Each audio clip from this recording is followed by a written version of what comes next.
Welcome to this How Do I video on configuring Dynamics NAV 2016 with Azure SQL databases. In this video, we will show how easy it is to deploy your NAV database to an Azure SQL database. Why would you want to do that?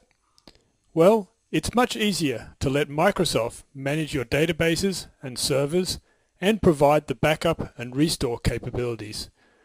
It's much easier when you need to scale up as your business grows.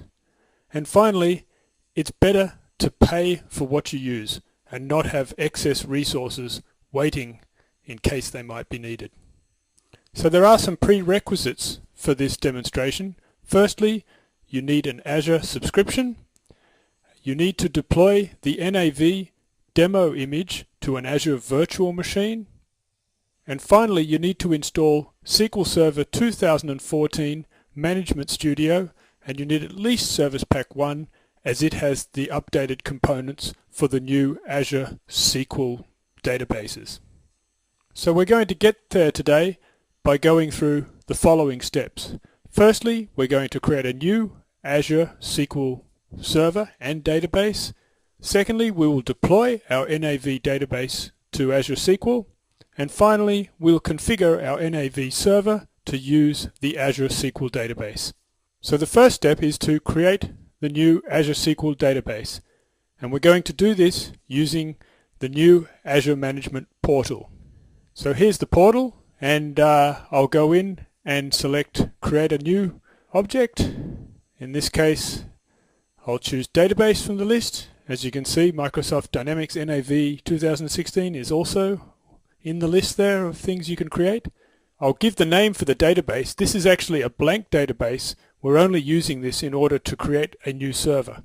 We'll specify that we're creating a new server, and we'll give it a name, which of course has to be unique, and specify a username and password. And you'll need these when you're configuring the NAV server to connect to the Azure SQL database. Make sure you select the location that's close to where your Azure virtual machine is deployed. In my case, that's Northern Europe. And finally, by allowing access to Azure services, you don't have to set up any special firewall configuration to allow the virtual machine to connect to the SQL server. As I said, we're just going to create a blank database here, and we'll be adding other databases later. We'll select the standard service tier, and we'll also add it to the same resource group that I used when I created my virtual machine. So that's all there is to setting up the SQL Server and database in Azure. So we'll wait for that to deploy, and now we can move on to the next step, which is to deploy the NAV database to Azure SQL. And for this, we'll be using SQL Server Management Studio, which I've installed on my Azure virtual machine. So we'll switch to the virtual machine, and here we can see the NAV administration tool showing the default configuration, which is to use the local SQL Server instance, which we can also see here in SQL Management Studio. And there's the demo database.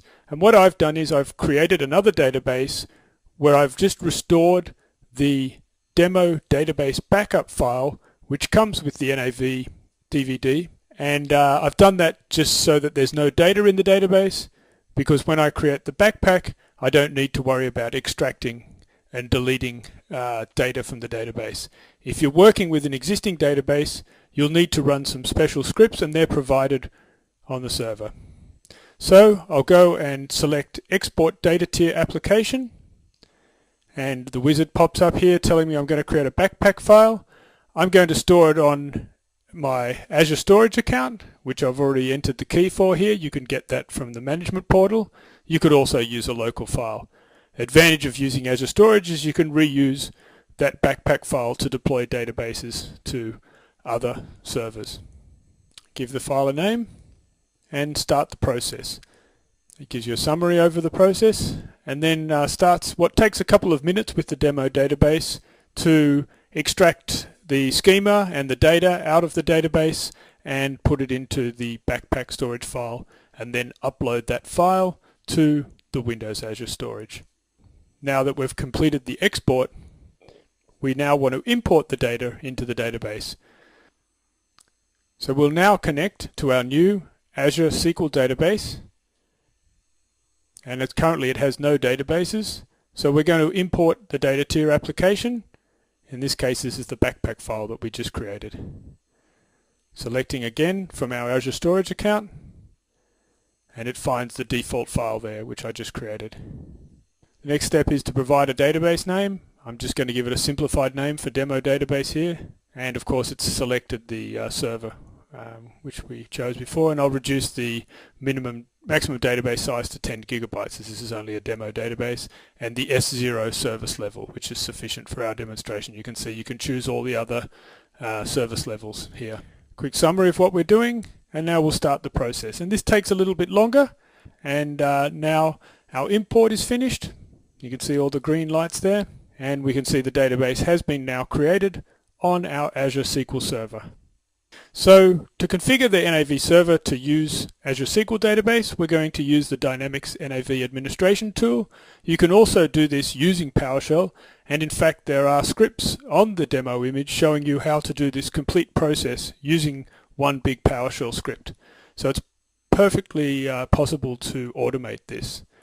So we're going to just demonstrate the steps here visually using the administration tool and a little bit of PowerShell. I'm going to copy the name of the database from SQL Server Management Studio, so I don't have to type it in again, so I know I've got the right name. Going to edit the server configuration.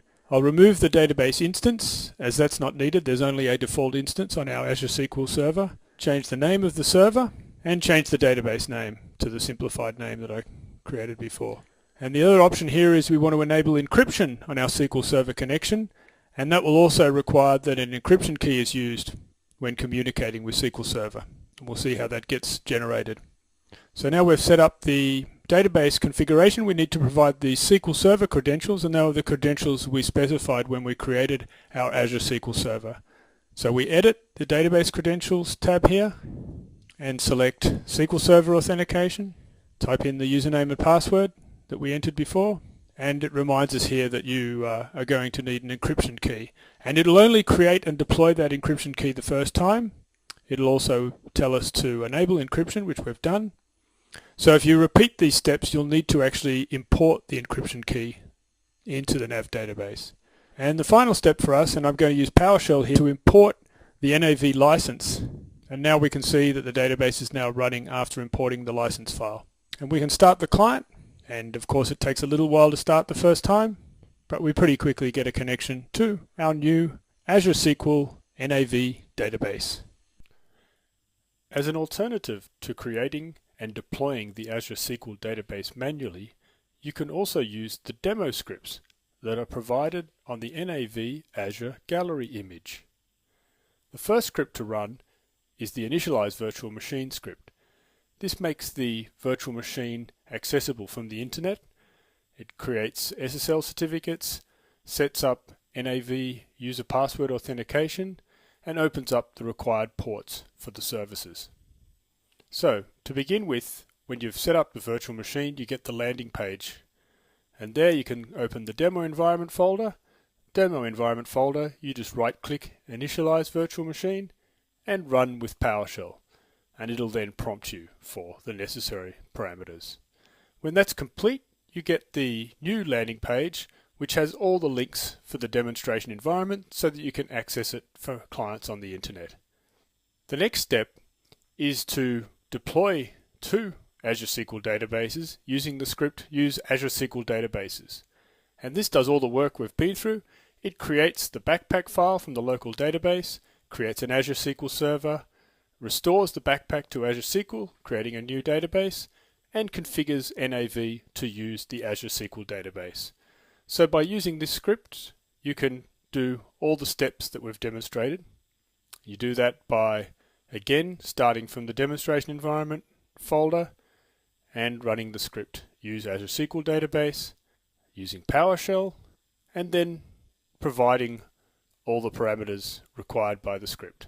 So here's a summary of what we've done during this video. We created a new Azure SQL database and server. We deployed our NAV demo database to the Azure SQL Server that we created, and then we configured our NAV server to connect to Azure SQL Server.